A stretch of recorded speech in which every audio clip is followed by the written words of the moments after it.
कोकणातील प्रत्येक अपडेट जाणून घेण्यासाठी आजच माझे कोकणच्या सोशल मीडिया प्लॅटफॉर्मला लाईक, फॉलो आणि सबस्क्राईब करा। चिपळूण नगरपालिकेतील नगराध्यक्ष आणि अधिकाऱ्यांमधील वाद आता चांगलाच चिघळला असून या प्रकरणात शिवसेना आक्रमक झाली आहे।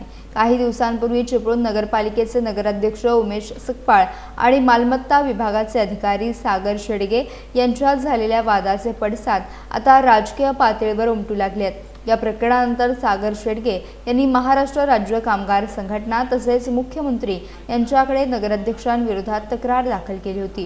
त्यानंतर शिवसेनेचे नगरसेवक, पदाधिकारी आणि शेकडो शिवसैनिक थेट चिपळूण नगरपालिकेत दाखल झाले।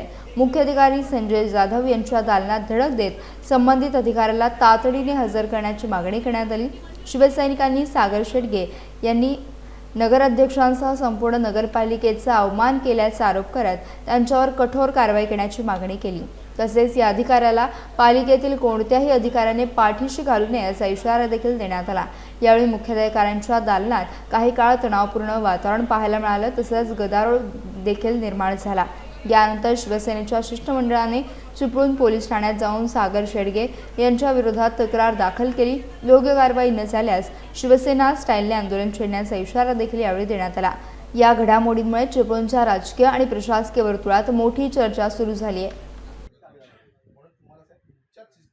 विषय एक 4 दिवसापूर्वी असा घडला की आमचे जे चिपळूण शहराचे प्रथम नागरिक आहेत, नगराध्यक्ष, त्यांच्या केबिनमध्ये एक दिव्यांग व्यक्तींना अनुसरून एक विषय होता जो नगरपालिकेच्या अखत्यारीत येतो, ज्याचा ठराव होतो किंवा टेक्निकली काही गोष्टी आहेत। तो मागच्या वेळेला जो ठराव झाला होता त्याची माहिती आमचे नगराध्यक्ष घ्यायचा प्रयत्न करत होते।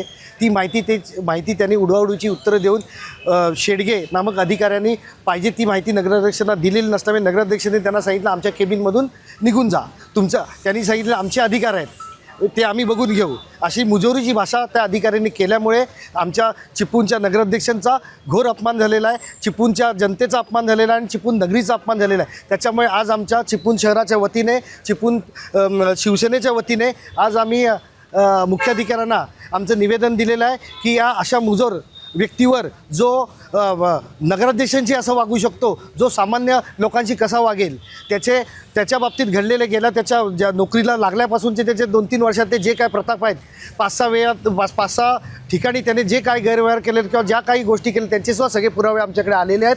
त्याने इथून कुठलं तरी कारण शोधून इथून त्याने पळ काढण्यासाठी आमच्या नगराध्यक्षांवर बोट दाखवून चिपळूणच्या जनतेचा घोर अपमान केलेला आहे। त्याच्यासाठी आज आम्ही आमचे सगळे शिवसैनिक आणि आमची सगळी कुटुंब आम्ही सगळे मिळून मुख्याधिकाऱ्यांना भेटायला गेलो होतो आणि ह्यावर तुम्ही कोणती कारवाई करणार आहात किंवा ह्या अधिकाऱ्याचं कसं पुढे काय करता येईल या संदर्भात आम्ही त्यांच्याशी विचारणा केलेली आहे। कशा प्रकारे कारवाईची मागणी केलेली आहे आणि शिवसैनिक म्हणून तुम्ही काय करणार आहे?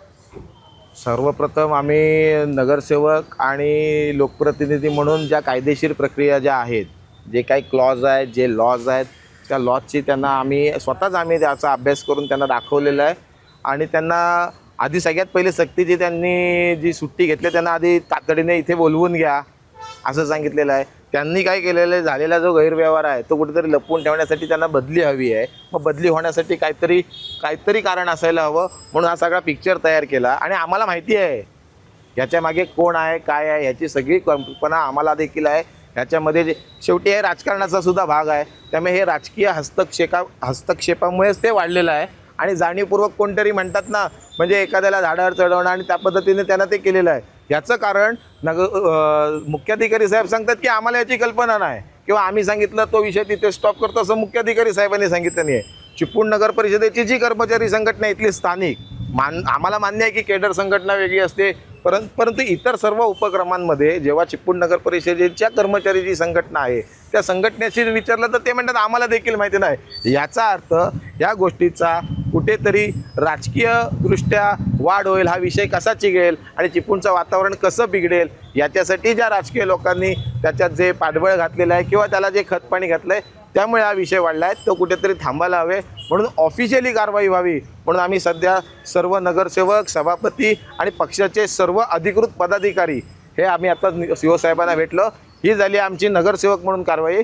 आणि शिवसेना काय आहे, शिवसेनेचा इतिहास काय आहे आणि शिवसेनेच्या लोकांना बोलल्यावर काय होतं हे सर्वांना माहिती आहे आणि त्या शेडग्यांना सुद्धा माहिती आहे. त्यामुळे ते वेगळं सांगायची गरज नाही आणि त्यांना ऑफिशियली पद्धतीने उत्तर हे जाईलच. परंतु त्यांना आम्ही शुभेच्छा देतोय की तुम्ही योग्य तो निर्णय विचार करा आणि आता इथे या. कारण की ही लढाई आता फक्त प्रशासन आणि नगरसेवक किंवा सभापती आणि नगराध्यक्ष अशी राहिलेली नसून ही लढाई शिवसेनेबरोबर आहे. आणि शिवसैनिक एकदा लढाईत उतरल्यावर काय होतं हे सगळ्यांना माहिती असं मला वाटतं. त्यामुळे विशेष काय आम्ही सांगणार नाही. धन्यवाद. जय हिंद, जय महाराष्ट्र. त्यामध्ये शक्यतो सत्ताधारी असतात त्यांच्या विरोधात विरोधकच करतात असं एकंदरीत सगळीकडे वातावरण असतं. माझ्या माहितीनुसार याच्यात विरोधकच करणार, सत्ताधाऱ्यांमधलं सत्ताधारी असं कोण करणार नाही. त्यामुळे माझ्यामध्ये हे सगळं करण्यासाठी आणि जे समोरासमोर येऊन लढाई करू शकत नाहीत, समोरासमोर येऊन आम्हाला भिडू शकत नाहीत, समोरासमोर आम्हाला येऊन नडू शकत नाहीत, ते असं काही ना काहीतरी उगलेगिरी करत असतात. आणि त्यांच्यातनं त्यांची अचानक ती देशभक्ती वगैरे, जसं आता तुम्ही मागच्या वेळी राजापुरात आमच्या आमदार साहेबांनी सांगितलं की असे सो कॉल्ड देशभक्त भरपूर आहेत, तसे चिपळूणमध्ये पण सो कॉल्ड देशभक्त भरपूर आहेत. ते आम्हाला माहिती आहे कशाने काय पद्धतीने शांत राहतात ते. आम्ही त्या पद्धतीने तो विषय हाताळलेला आहे. योग्य पद्धतीने जे काय करायला पाहिजे ते सगळं आपण मुख्याधिकारी साहेबांना देखील सांगितलेलं आहे. त्यांच्यावर आत्ता आम्ही पोलीस प्रशासनाला देखील ते निवेदन आम्ही अशा पद्धतीने देतोय की एखाद्या समाजातील व्यक्ती जर ती वरती येऊन काम करत असेल, चांगलं काम करत असेल आणि जर ते त्यांना बघवत नसेल, म्हणूनच कदाचित हा कोणाचा तरी पोटशूळ उठलेला असावा असं आमचं एक मत.